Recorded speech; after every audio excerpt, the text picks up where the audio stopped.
Bonjour, je suis Véronique Doitot, le maire de la commune de Mons. C'est un village qui comprend 1850 habitants. Nous sommes rentrés dans la métropole en 2011 et donc on est une des 37 communes qui composent la métropole toulousaine. On est situé à la périphérie de cette communauté de communes. C'est pour moi mon deuxième mandat et effectivement sur ce mandat-ci, j'ai vraiment réussi à constituer une équipe de conseillers municipaux tous investis et ça fait partie des choses très importantes pour moi. Nous, ce qu'on souhaite, c'est préserver en fait cette vie de village à moitié rurale et à moitié urbaine parce qu'effectivement, nos habitants travaillent dans la ville mais vivent à la campagne et on a tous la possibilité donc, de sortir de chez soi et d'avoir à proximité un champ de campagne, de chemin extraordinaire. Donc voilà, c'est notre souhait. Les caractéristiques principales de Mons, je dirais qu'il y a trois pôles principaux. Ici, nous sommes sur le premier, qui est le pôle historique, avec la mairie qui date du 19e, l'église dont les premières constructions ont été au 12e, le presbytère accolé ici avec la salle des fêtes.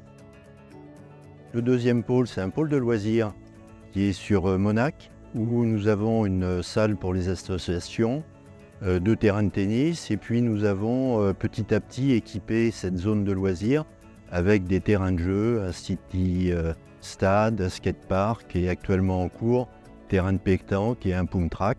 Et puis la troisième partie patrimoniale, c'est la partie groupe scolaire. Le gros projet du groupe scolaire fait partie intégrante d'un projet d'aménagement urbain du cœur de village. L'objectif étant de créer un cœur de village et un centre pour la ville de Mons, puisque, comme je vous le disais tout à l'heure, nous avons trois pôles, mais qui ne sont pas très éloignés les uns des autres, mais qui ne sont pas en relation directe. Et puis, bien sûr, pour le groupe scolaire lui-même, il y avait deux objectifs importants.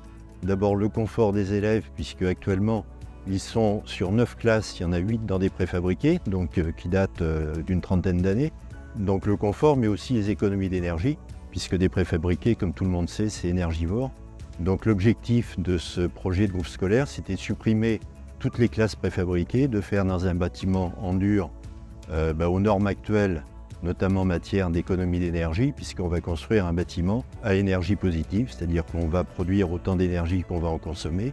Et là, comme on va relier la partie commerçante du groupe scolaire par cette place et cet aménagement paysager et le parvis, on aura répondu à l'objectif de créer une nouvelle centralité, un nouveau cœur de village dans Mons. Nous avons donc un projet important sur la commune qui est la construction d'un bâtiment scolaire. Et ce bâtiment scolaire étant un budget très important pour la commune, nous avons la nécessité de prendre un emprunt. Nous avons pris conseil auprès de M. Sacha Briand, qui est le directeur des finances de Toulouse Métropole, qui nous a conseillé de nous adresser à l'AFL. Donc ça a été fait et donc les conditions étaient très raisonnables et très intéressantes pour nous. Donc nous avons choisi l'AFL pour ce raison.